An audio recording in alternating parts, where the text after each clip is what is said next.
The Paris attacks this morning are also fueling the latest battle in Congress over guns and background checks. Thousands on the government's terrorist watch list, which includes the no-fly list, bought firearms in the last decade. Think about that. And all of the sales were legal.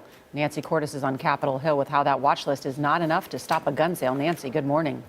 Good morning. You know, a bill to close that loophole has been introduced here in Congress every year for the past 8 years, but it has gone nowhere. Like all legislation involving guns, this bill generates strong emotions on both sides.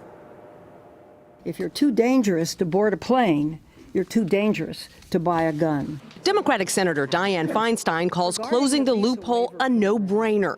Originally backed by the Bush administration, the bill would give the Attorney General the power to deny the sale, delivery, or transfer of a firearm to anyone known or suspected to be a terrorist. The bill would apply to the approximately 420,000 people on the federal government's terror watch list.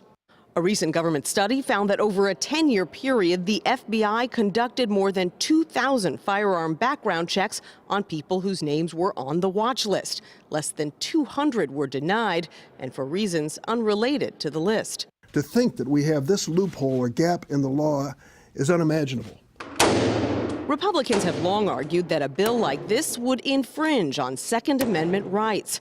A 2009 Justice Department audit showed 35% of the names on the watch list should not have been there in the first place. In a statement to CBS News, the National Rifle Association said the legislation does nothing to prevent terrorist attacks and would deny law-abiding citizens their constitutional rights without due process.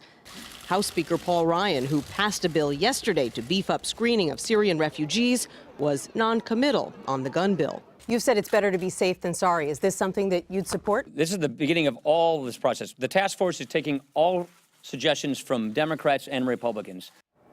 When a firearms purchase is checked against the terror watch list, it does end up helping investigators because that application includes a social security number, it includes a name, an address, and it even pinpoints where the request was made. And that's information, Gail, that agents may not have had before. All right, Nancy, thank you.